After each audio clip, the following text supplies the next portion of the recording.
तो दोस्तों, जैसा कि आपको पता है कि उत्तर प्रदेश शिक्षा सेवा चयन आयोग की तरफ से असिस्टेंट प्रोफेसर की जो भर्ती है, उसमें 30 क्वेश्चन जीके के रहते हैं।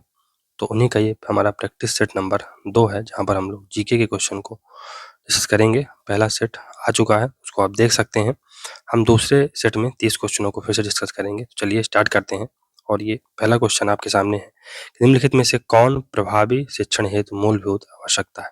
इसमें आपके ऑप्शन है। तो पहला ऑप्शन है विद्यार्थियों के बीच व्यक्तिगत भिन्नताओं की उपेक्षा करना। दूसरा है पर्याप्त संसाधन और प्रौद्योगिकी। फिर है पारंपरिक शिक्षण विधियों का प्रयोग। और डी नंबर है पाठचर्यात्मक मार्गदर्शनों की दृढ़ संशक्ति। तो इसमें जो सही ऑप्शन होगा, होप कि आप लोगों ने सोचा होगा, तो प्रभावी शिक्षण हेतु मूलभूत आवश्यकता पर्याप्त संसाधन एवं प्रौद्योगिकी की होती है।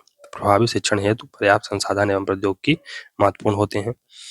दूसरा जो क्वेश्चन है, ओजोन छिद्र की सर्वप्रथम खोज कहाँ हुई थी? ओजोन छिद्र की सर्वप्रथम खोज कहाँ हुई थी? पहला ऑप्शन है उत्तरी ध्रुव। दूसरा ऑप्शन है भूमध्य रेखा। तीसरा ऑप्शन है दक्षिणी ध्रुव। और चौथा ऑप्शन है उष्णकटिबंधीय क्षेत्र। तो इसमें जो सही आंसर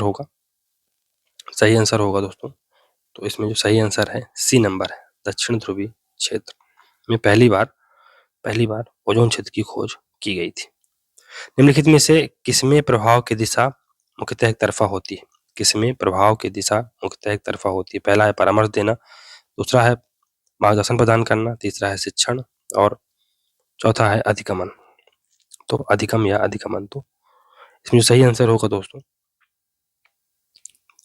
तीसरे का, इसमें डी नंबर अधिगम यानी लर्निंग, जिसे हम अंग्रेजी में लर्निंग कहते हैं। इसमें मार्गदर्शन की दिशा है एक तरफा होती है। प्रयोगात्मक शोध आधारित अध्ययनों में सांख्यिकीय विश्लेषण के लिए निम्नलिखित में से किस चर पर विचार किया जाता है? पहला ऑप्शन है निराश्रित चर। दूसरा है आश्रित चर। तीसरा ऑप्शन है परिनियामक चर। और चौथा है नियंत्रक चर। तो प्रयोगात्मक शोध आधारित अध्ययनों में सांख्यिकीय विश्लेषण के लिए, होप कि आप लोगों ने सोचा होगा, तो इसमें आश्रित चर पर विचार किया जाता है। प्रयोगात्मक शोध आधारित अध्ययनों में सांख्यिकीय विश्लेषण के लिए आश्रित चर पर विचार किया जाता है। आश्रित चर प्रयोगात्मक अनुसंधान में आश्रित व स्वतंत्र चरों का उल्लेख अनिवार्य रूप से होता है। आश्रित चर वे चर कहलाते हैं जिन पर स्वतंत्र चर का प्रभाव पड़ता है, ये भी याद रखिएगा। नेक्स्ट है इंद्रियानुभव शोध में निम्नलिखित में से कौन सी विधि का प्रयोग किया जाता है? पहला ऑप्शन है आगमनात्मक विधि। दूसरा है निगमनात्मक विधि। तीसरा है अंतः प्रज्ञात्मक विधि। चौथा ऑप्शन है आपका वैज्ञानिक विधि। तो होप कि आप लोगों ने इसका आंसर सोचा होगा। इसका जो सही विकल्प है दोस्तों, वैज्ञानिक विधि। तो इंद्रिया अनुभव शोध में निम्नलिखित में से वैज्ञानिक विधि का उपयोग किया जाता है। वैज्ञानिक विधि का उपयोग किया जाता है। तो इंद्रियानुभव शोध बेसिकली मूलतः एक ऐसी अनुसंधान विधि है, रिसर्च का एक ऐसा मेथड है जो इंद्रिय अनुभव के माध्यम से प्राप्त साक्ष्यों का क्रमबद्ध परीक्षण करती है। इसके लिए वैज्ञानिक तरीके से डाटा को इकट्ठा करती है तथा साक्ष्य के तर्कों को कसौटी पर परखती है। फिर है एक थीसिस यानी शोध प्रबंध में चित्र एवं तालिकाएं रहती हैं। पहला ऑप्शन है परिशिष्ट में। दूसरा ऑप्शन है एक अलग अध्याय में। तीसरा ऑप्शन है आपके पास अंतिम अध्याय में। और लास्ट ऑप्शन है मूल पाठ में। तो होप कि आप लोगों ने इसका आंसर सोचा होगा। इसका जो सही आंसर है मूल पाठ में ही, जो एक थीसिस है उसमें चित्र और तालिकाएं रहती हैं। मूल पाठ में ही चित्र एवं तालिकाएं रहती हैं किसी भी थीसिस में, ये याद रखिएगा। नेक्स्ट ऑप्शन है, नेक्स्ट क्वेश्चन है जैव विविधता संबंधी अधिनियम यानी सीबीडी का सचिवालय कहाँ है? सीबीडी का सचिवालय कहाँ है? पहला ऑप्शन है जिनेवा। दूसरा न्यूयॉर्क। तीसरा है लंदन। और चौथा है मॉन्ट्रियल। तो सीबीडी का मुख्यालय दोस्तों कहाँ है? मॉन्ट्रियल में है। मॉन्ट्रियल में सीबीडी का मुख्यालय है, ये याद रखिएगा। ओलिगोट्रॉफिक झीलों की विशेषता होती है। ओलिगोट्रॉफिक झीलों की विशेषता होती है। पहला ऑप्शन है पोषकों का उच्च स्तर। दूसरा है पोषकों का निम्न स्तर। फिर है आपका सी ऑप्शन है पोषकों का अभाव। और डी ऑप्शन है जैविक पदार्थों का उच्च स्तर। तो इसमें जो सही ऑप्शन होगा दोस्तों बी होगा। इसमें पोषकों का निम्न स्तर होता है। ओलिगोट्रॉफिक झीलों में पोषकों का निम्न स्तर होता है। तो ओलिगोट्रॉफिक झील में निम्न पोषक एवं निम्न जैविक उत्पादकता का स्तर पाया जाता है। इन झीलों के नीचे कीचड़ में कई नागासु मांसपेशियों के लार्वा होते हैं जिन्हें काष्ठ बीजक कहते हैं। इन्हें अधिक ऑक्सीजन की आवश्यकता होती है। इस प्रकार के झीलों में स्वच्छ जल पाया जाता है जिससे पारदर्शिता अधिक होती है। ये भी याद रखिएगा। अब जो नेक्स्ट क्वेश्चन है कि दूर के स्थानों पर स्थित दो कंप्यूटरों के बीच फाइलों को स्थानांतरित करने के लिए वे आपस में किसके द्वारा कनेक्ट होने चाहिए? पहला है इंटरनेट, दूसरा है रिपीटर, तीसरा ऑप्शन है हब और चौथा ऑप्शन है मॉडेम। तो ये बहुत ही इस प्रकार से सरल क्वेश्चन है। इसका जो सही आंसर होगा इंटरनेट होगा। दूर के स्थानों पर स्थित दो कंप्यूटरों के बीच फाइलों को स्थानांतरित करने के लिए आपस में इंटरनेट द्वारा कनेक्ट होने चाहिए। इंटरनेट कंप्यूटर का सबसे बड़ा विश्वव्यापी संचार नेटवर्क है जिसे हम वर्ल्ड वाइड वेब के नाम से भी जानते हैं और ये वर्ल्ड वाइड कम्युनिकेशन नेटवर्क है। वह व्यक्ति जो कंप्यूटर का इस्तेमाल करता है उसे क्या कहते हैं? तो पहला है उपयोगकर्ता, दूसरा सूचना, तीसरा वैज्ञानिक और चौथा ऑप्शन है अभियंता। तो वह व्यक्ति जो कंप्यूटर का इस्तेमाल करता है उसे हम यूजर कहते हैं या उपयोगकर्ता कहते हैं। अब स्टोरेज क्षमता यानी सबसे छोटे से शुरू करते हुए के अनुसार मेमोरी इकाई के सही आरोही क्रम को हमें बताना है। तो आपको पता ही होगा कि पहले केबी आता है, केबी के बाद एमबी, एमबी के बाद जीबी, फिर उसके बाद ये क्रम चलता रहता है। तो केबी हमें देखना है, केबी एमबी जीबी। तो हमारा ऑप्शन क्या हो जाएगा? बी नंबर हमारा ऑप्शन हो जाएगा। तो बेसिकली पहले बिट आता है, बिट के बाद बाइट आता है, बाइट के बाद भी केबी आता है और फिर केबी के बाद एमबी, एमबी के बाद जीबी और जीबी के बाद टीबी। पिछले जो वीडियो था उसमें भी हमने इसको देखा था। निम्नलिखित में से कौन सा हार्डवेयर नहीं है? पहला ऑप्शन है प्रोसेसर चिप, दूसरा ऑप्शन है प्रिंटर, तीसरा ऑप्शन है माउस और चौथा ऑप्शन है जावा। तो इसका जो सही आंसर होगा जावा। जावा ये हार्डवेयर। तो बेसिकली जावा क्या है? जावा एक प्रोग्रामिंग भाषा होती है, प्रोग्रामिंग लैंग्वेज होती है जिसे मूलतः सन माइक्रोसिस्टम्स के जेम्स गॉसलिंग ने विकसित किया था। तो सन माइक्रो सिस्टम्स के जेम्स गॉसलिंग ने इसको विकसित किया था, जबकि प्रोसेसर चिप, प्रिंटर व माउस ये हार्डवेयर के उदाहरण है। डेटा संचार को चलाने वाले नियमों का समूह क्या कहलाता है? तो डेटा संचार को चलाने वाले नियमों का समूह, पहला ऑप्शन है प्रोटोकॉल, दूसरा मानक, तीसरा RFC और चौथा ऑप्शन है सर्वर। इसमें जो सही ऑप्शन है दोस्तों वो है प्रोटोकॉल। तो डेटा संचार को चलाने वाले नियमों के समूह को हम प्रोटोकॉल कहते हैं। यह नियमों एवं प्रक्रियाओं का एक औपचारिक समूह है जो यह नियंत्रित करता है कि नेटवर्क माध्यम पर कोई कंप्यूटर सूचनाओं का आदान प्रदान कैसे करता है। अब हम लोग सूची 1 को सूची 2 से मिलाएंगे। तो जैसे कि आपको पता ही होगा कि जो विटीकल्चर है ये अंगूरों की खेती से रिलेटेड है। फिर जो मोरिकल्चर है ये शहतूत की खेती से रिलेटेड है। पिसीकल्चर ये मछली पालन से रिलेटेड है और ओलेरीकल्चर ये सब्जी पालन से रिलेटेड है। तो ये ध्यान रखिएगा। तो इसमें जो सही ऑप्शन क्या होगा? सही ऑप्शन बी नंबर होगा। नेक्स्ट क्वेश्चन है, निम्नलिखित में से किसको मार्ले मिंटो सुधार कहा जाता है? आपका ऑप्शन है भारत सरकार अधिनियम 1858, भारत परिषद अधिनियम 1861, भारत परिषद अधिनियम 1909 और भारत सरकार अधिनियम 1919। तो मार्ले मिंटो सुधार किसे कहा जाता है? तो भारत परिषद अधिनियम 1909 को मार्ले मिंटो सुधार कहा जाता है, जबकि भारत सरकार अधिनियम 1919 को मॉन्टेस्क्यू चेम्सफोर्ड सुधार के नाम से जाना जाता है। फिर भारतीय सिविल सेवा परीक्षा का भारत में सर्वप्रथम आयोजन किस स्थान पर हुआ? पहला ऑप्शन है कलकत्ता, दूसरा नई दिल्ली, तीसरा इलाहाबाद, चौथा मुंबई। तो भारतीय सिविल सेवा का भारत में सर्वप्रथम आयोजन कहाँ हुआ था? तो ये इलाहाबाद में हुआ था। इलाहाबाद में हुआ था। इसका पहला आयोजन कहाँ हुआ था? इलाहाबाद में हुआ था। तो 1922 से भारतीय सिविल सेवा परीक्षा का आयोजन भारत में भी होने लगा था। सबसे पहले इलाहाबाद, जिसे वर्तमान प्रयागराज के नाम से जाना जाता है, तब बाद में फेडरल लोक सेवा आयोग की स्थापना के साथ दिल्ली में भी इस परीक्षा का आयोजन किया गया। भारत कब अंतर्राष्ट्रीय मुद्रा कोष का सदस्य बना था? पहला ऑप्शन है 1945, दूसरा है 1950, तीसरा 1951 और लास्ट ऑप्शन है 1952। तो भारत 1945 में ही, यानी पहला ऑप्शन इसमें सही होगा, 1945 में ही इंटरनेशनल मॉनेटरी फंड का अंतर्राष्ट्रीय मुद्रा कोष का सदस्य बन गया था। और जो इंटरनेशनल मॉनेटरी फंड है ये एक अंतर सरकारी संगठन है जिसकी स्थापना अंतर्राष्ट्रीय व्यापार के विनियमन को स्थिर करने के लिए की गई थी। इसका मुख्यालय वाशिंगटन डीसी, संयुक्त राज्य अमेरिका में है। अब जो नेक्स्ट क्वेश्चन है कि भास्कराचार्य की कृति लीलावती का फारसी में अनुवाद किसने किया था? पहला ऑप्शन है बदायूनी, दूसरा ऑप्शन है अबुल फजल, तीसरा ऑप्शन है याहिया बिन अहमद सरहिंदी और लास्ट ऑप्शन है फैजी। तो इसका जो सही ऑप्शन होगा दोस्तों वो फैजी होगा।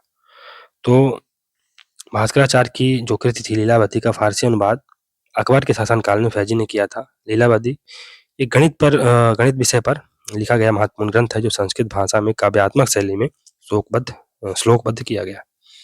अब भारत के राष्ट्रपति निम्नलिखित में से किसको अपना त्यागपत्र देते हैं? तो पहला ऑप्शन है भारत के मुख्य न्यायाधीश को, दूसरा ऑप्शन है लोकसभा के अध्यक्ष को, तीसरा ऑप्शन है भारत के प्रधानमंत्री को, चौथा ऑप्शन है भारत के उपराष्ट्रपति को। तो भारत के राष्ट्रपति भारत के उपराष्ट्रपति को अपना त्यागपत्र देते हैं, ये याद रखिएगा। तो राष्ट्रपति अपने पद ग्रहण की तारीख से 5 वर्ष की अवधि तक पद पर रह सकता है, ये अनुच्छेद 56 में दिया हुआ है। राष्ट्रपति उपराष्ट्रपति को संबोधित करते हुए अपना हस्ताक्षर सहित लेख द्वारा अपना पद त्याग कर सकता है। उपराष्ट्रपति को संबोधित त्यागपत्र की सूचना उसके द्वारा लोकसभा के अध्यक्ष को तुरंत दी जाती है। निम्नलिखित घटनाओं को कालानुक्रम में व्यवस्थित कीजिए और नीचे दिए हुए कोट में सही उत्तर चुनिए। तो इसमें जैसे आपको पता ही होगा दोस्तों कि जो ये गांधी जी का चंपारण सत्याग्रह हुआ था ये 1917 में हुआ था। फिर असहयोग आंदोलन कब हुआ था? असहयोग आंदोलन ये 1920 में हुआ था, है ना। जलियांवाला हत्याकांड 1919 में हुआ था और सविनय अवज्ञा आंदोलन ये 1930 के दशक 1930 में हुआ था। तो अब देख ही सकते हैं आप लोग 3 होगा, फिर उसके बाद 2 आएगा, 3 2 यानी हमारा जो सी ऑप्शन है वो सही होगा। उन्हें जो क्वेश्चन है जब कोई देश अपनी मुद्रा का अवमूल्यन करता है तो उसका प्रभाव होता है। पहला ऑप्शन है आयात सस्ते हो जाते हैं और निर्यात महंगे, आयात महंगे हो जाते हैं और निर्यात सस्ते। तीसरा ऑप्शन है आयात और निर्यात दोनों सस्ते हो जाते हैं और चौथा ऑप्शन है आयात और निर्यात दोनों महंगे हो जाते हैं। दोनों चीजें तो एक साथ होना मुश्किल ही है, इसी में से कोई एक हो सकता है। तो मुद्रा का जब अवमूल्यन होता है दोस्तों तो हमारे आयात महंगे हो जाते हैं और निर्यात सस्ते हो जाते हैं, ये याद रखिएगा। तो 21 नंबर का जो सही ऑप्शन होगा वो क्या होगा? बी नंबर होगा, यानी आयात महंगे हो जाते हैं और निर्यात सस्ते हो जाते हैं, ये याद रखिएगा। तो किसी देश के द्वारा अपनी मुद्रा के मूल्य को कम करना सामान्यतः डॉलर के संदर्भ में ये होता है, मुद्रा अवमूल्यन कहा जाता है। इससे आयात महंगे हो जाते हैं और निर्यात सस्ते हो जाते हैं, यानी कि इंपोर्ट महंगा हो जाएगा और एक्सपोर्ट आपका सस्ता हो जाएगा। भारत में स्थानीय स्वायत्त शासन का जनक किसे कहा जाता है? भारत में स्थानीय शासन का जनक किसे कहा जाता है? तो लॉर्ड रिपन को कहा जाता है, ये याद रखिएगा, लॉर्ड रिपन। तो लॉर्ड रिपन के कार्यकाल में प्रस्तुत स्थानीय शासन प्रस्ताव 1882 आया गया था, इसके कारण उन्हें आधुनिक स्थानीय शासन का जनक कहा जाता है, ये याद रखिएगा। फिर सम्राट हर्षवर्धन ने किस स्थान पर राजधानी स्थापित की थी? पहला ऑप्शन है पाटलिपुत्र, दूसरा है कन्नौज, तीसरा दिल्ली, चौथा अयोध्या। तो सम्राट हर्षवर्धन ने कहाँ पर अपनी राजधानी स्थापित की थी? तो कन्नौज में की थी, कन्नौज में की थी, ये याद रखिएगा। तो सम्राट हर्षवर्धन ने कन्नौज में राजधानी स्थापित की थी। इसके पूर्व हर्षवर्धन की राजधानी थानेश्वर हुआ करती थी। हर्षवर्धन ने रत्नावली, नागनंद एवं प्रियदर्शिका नामक नाटक भी लिखे हैं। अब नेक्स्ट क्वेश्चन है गांधी जी ने दांडी यात्रा कब प्रारंभ की थी? पहला ऑप्शन है 12 फरवरी 1922, दूसरा ऑप्शन है 12 मार्च 1930, तीसरा ऑप्शन है 6 अप्रैल 1930 और चौथा ऑप्शन है 2 मार्च 1930। तो जो सही आंसर होगा वो होगा 12 मार्च 1930। महात्मा गांधी ने 12 मार्च 1930 को दांडी मार्च शुरू किया था और उन्होंने साबरमती आश्रम से चुने हुए साथियों के साथ सत्याग्रह के लिए कूच किया था। 24 दिनों की लंबी यात्रा के बाद उन्होंने 6 अप्रैल 1930 को दांडी में सांकेतिक रूप से नमक कानून भंग किया था और इस प्रकार नमक कानून तोड़कर उन्होंने औपचारिक रूप से सविनय अवज्ञा आंदोलन का शुभारंभ किया था। नेक्स्ट ऑप्शन है सूर्य से पृथ्वी की कितनी दूरी है? तो पहला ऑप्शन है 99 मिलियन मील, फिर सेकंड ऑप्शन है 103 मिलियन मील, तीसरा ऑप्शन है 83 मिलियन मील और चौथा ऑप्शन है उपरोक्त में से कोई नहीं। इसका जो सही ऑप्शन होगा ये होगा पहला, यानी 93 मिलियन दूरी है सूर्य की पृथ्वी से। नेक्स्ट ऑप्शन है मुस्लिम लीग द्वारा किस तिथि को मुक्त दिवस मनाया गया? पहला ऑप्शन है 22 दिसंबर 1939, दूसरा ऑप्शन है 17 अक्टूबर 1939, तीसरा ऑप्शन है 22 दिसंबर 1940 या उपरोक्त में से कोई नहीं। तो मुस्लिम लीग ने बेसिकली होप कि आप लोगों ने आंसर सोच लिया होगा। तो मुस्लिम लीग ने 22 दिसंबर 1939 को मुक्ति दिवस के रूप में मनाया था। बेसिकली इस दिन क्या हुआ था कि जितनी फिर कांग्रेसी सरकारें थी प्रांतीय प्रांतों में, उनको उन्होंने इस्तीफा दे दिया था और इसी के लिए उन्होंने 22 दिसंबर 1939 को मुक्ति दिवस मनाया था। फिर भारतीय कृत्रिम अंग निर्माण निगम के प्रधानमंत्री दिव्यांश केंद्र का उद्घाटन अक्टूबर 2024 में कहाँ किया गया? पहला ऑप्शन है वाराणसी, दूसरा पटना, तीसरा चंडीगढ़, चौथा देहरादून। तो ये कहाँ किया गया है? देहरादून में ये किया गया। फिर है 2023 में आईसीसी के सर्वश्रेष्ठ एकदिवसीय अंतर्राष्ट्रीय पुरुष क्रिकेट खिलाड़ी कौन चुने गए हैं? पहला ऑप्शन है विराट कोहली, दूसरा सूर्य कुमार यादव, तीसरा है दोनों और चौथा है रविचंद्रन अश्विन। तो कौन अंतर्राष्ट्रीय खिलाड़ी चुने गए हैं? 2023 का है, याद रखिएगा। 2023 में विराट कोहली थे। 27 अक्टूबर 2024 को भारत बायोटेक इंटरनेशनल लिमिटेड ने हैजा के टीके को किस नाम से लॉन्च किया? पहला आपका ऑप्शन है M21 या मैट्रिक्स एम, दूसरा है हिलकॉल, तीसरा ऑप्शन है MBA-BN और चौथा ऑप्शन है क्यूडेंगा। तो इसमें जो सही ऑप्शन होगा वो होगा हिलकॉल, याद रखिएगा। तो भारत बायोटेक इंटरनेशनल लिमिटेड ने अगस्त 2024 को हैजा कालरा के एक नए टीके को हिलकॉल नाम से लॉन्च किया। R21 या मैट्रिक्स एम द्वितीय मलेरिया रोधी टीका है। MBA-BN ये एमपॉक्स का पहला टीका है, यानी मंकी पॉक्स का ये एक प्रकार से पहला टीका है। और क्यूडेंगा डेंगू का नया टीका है। ये डेंगू का नया टीका है, ये एमपॉक्स का मंकी पॉक्स का है और ये किसका है? तो M21 ये मलेरिया रोधी टीका है। केंद्रीय मंत्रिमंडल ने सितंबर 2024 को पूर्व राष्ट्रपति रामनाथ कोविंद की अध्यक्षता में एक राष्ट्र एक चुनाव समिति का गठन किया। यह समिति है, तो पहला ऑप्शन है अध्यक्ष सहित 8 सदस्य, दूसरा ऑप्शन है 5 सदस्य, तीसरा ऑप्शन है अध्यक्ष सहित 7 सदस्य और चौथा ऑप्शन है 1 सदस्य।